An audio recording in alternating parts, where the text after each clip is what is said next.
I wanted to ask the group, though, because I'm guilty of something here that I see as a great source of conflict in the NBA and at the top of the NBA pyramid, media pyramid. Right now, you've got an interesting thing happening in the content game where Barkley and Shaq have kind of been running it for a really long time. And there are plenty of new voices in basketball who are tired of the old voices, no matter how popular they are to us. And they get bothered by things like Shaq being on Inside the NBA and being able to get away with not knowing who the coach of the Pistons is, not watching the Pistons, and criticizing a team that's one of the better ones in the league this year because we hang on to the things we've been talking about for 20 years. Steph and LeBron. Michelle Beadle was on the other day saying when Barkley said, those fools at ESPN who are just talking Lakers LeBron all the time. She ran afoul of LeBron while at ESPN, and she's saying, yes, we were all fools and are fools, the way that we just keep talking about LeBron all the time instead of celebrating this new generation of players, because it's easier to talk about the thing you've always talked about than to talk about OKC or Minnesota or even Denver somehow because their star's not interesting enough for us. But Barkley calls Kendrick Perkins a fool, and then the retort from Kendrick Perkins is this: hey, NBA on TNT, might want to tell that senior citizen Charles Barkley that I'll be around. When he sees an idiot or fool in person, make sure he keeps that same energy. Straight from the 409 homeboy, and we bar none and fade all. Hashtag Texas boy. I read really that quickly because I didn't want to read that. Yes, you see right through me, Jessica. You couldn't have noticed that from that the was speed very with awkward. which You didn't have to read it. Greg, how do you feel about him using senior citizen as a sort of slur in that post? I think it's a clever slur. I mean, is he 65? How old is Barkley? I don't even know. Isn't he 60? I think he just turned 60. Okay, I think that's a broad parameter of the phrase senior citizen. 62. See, this is all great, though. It's great for everybody. It's great for all the networks involved, all the principals involved. Like I said the other day, controversy is good in almost every instance, particularly when you're speaking into a microphone. Okay, but you guys think I mean, I understand what is happening in the entirety of the content space, not just sports, but documentaries and people's lack of use for independent freedom, not former player. The idea that Charles Barkley is critical of you and your coverage and that the response is make sure that when we're in front of each other, you might be ready to fight, that's a new thing. Like, that's not how we've done that before when the media is talking about the games and the criticism is going back and forth between two entities. In this case, we're going to work together next year if Charles decides that he wants to be there with these people. And it can all be wrestling, but I'm just curious if you guys care at all that it all becomes wrestling. That's Perk being Perk. Perk goes at people like that all the time, and I don't actually think they have to work together. It seems like they're licensing TNT's coverage, right? So they get to operate in their silo. They don't actually ever have to interface with ESPN's NBA team, which history tells us will change again. Like it's cute for Perkins to get involved in there, and I understand where he's coming from and defending himself. But I'm old enough to remember NBA Finals that John Barry was a key analyst for. You know, like Jalen, Antonio Davis, they come and go, and you know, it's very transient over there. And if they actually have an anchor in TNT's coverage, I would try to ingratiate myself over to that. Otherwise, you may end up looking like Lance Stevenson going up against LeBron. I also wouldn't assume genuine anger on either side. I think when these guys see each other, they're going to shake hands. They're going to have a little giggle. Hey, this was all a bit. You're a good guy. Clap each other on the back and move on. I don't think that they're really that angry. Okay, but the thing that I'm asking you about, all of you, is back when we were the young, different thing, we were doing the bit to everybody because they were doing the serious thing. Now everyone's good with bit.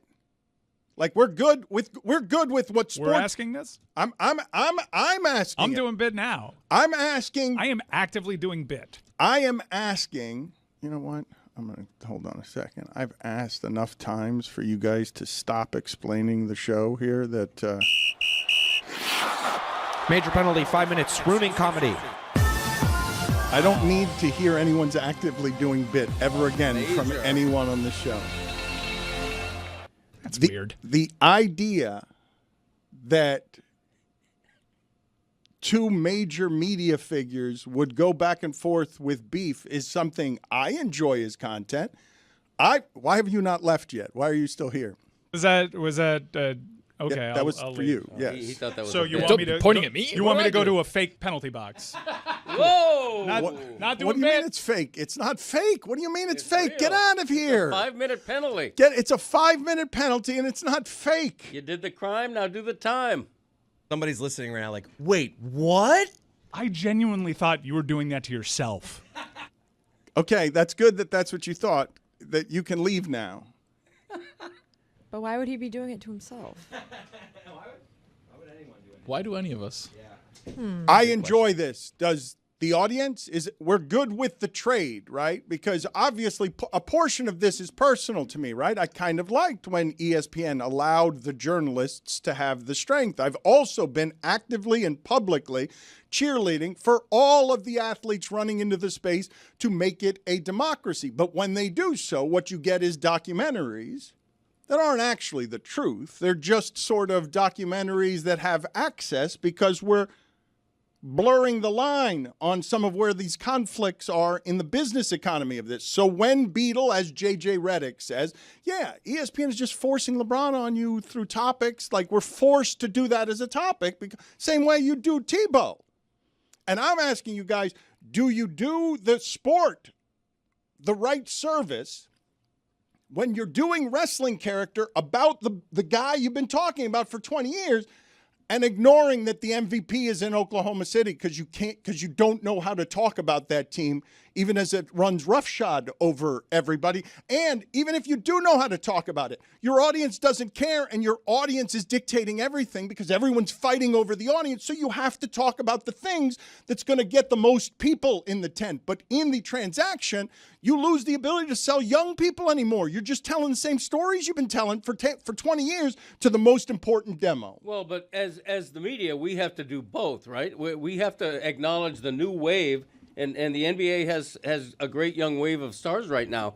But people still want to talk about LeBron James. He's a unicorn. He's a one-of-a-kind. And we've done that across time with extraordinary athletes. We talked about Tom Brady nonstop. We talked about Serena Williams even after she was past her prime. We're still talking about Tiger Woods 15 years after his last major win. We do that because these are legendary figures in sports. Why wouldn't we talk about them? And LeBron James, since they added Doncic, that's a good team right now. It's a little bit of a renaissance for the Lakers, which is a major franchise. We always talk about the Yankees. We talk about big franchises and big players, and I don't apologize for that. Tiger Woods won a major in 2019. Point still stands, though, Greg. But I think it's all part of the issue that First Take kind of put everybody in, where it's like, we're going to talk about LeBron, and Skip is going to argue with Stephen A., and we're just going to have this be debate culture. And all of a sudden, now we're seeing the seeds of that 10, 15 years down the line where, yeah, all we can kind of do is talk about LeBron, right? Nick Wright, who's now one of these new voices of the generation, continues the propaganda of talking about LeBron. When are we going to talk about Jokic? When are we going to talk about SGA?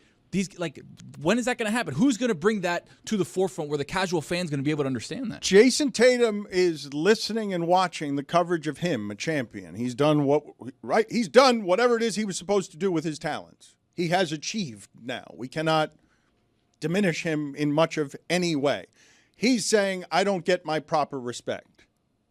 Part of that is because we're always talking about the other people. We're refusing in narrative to give the league over to the other people. We'll talk about Anthony Edwards. We'll talk about John Morant.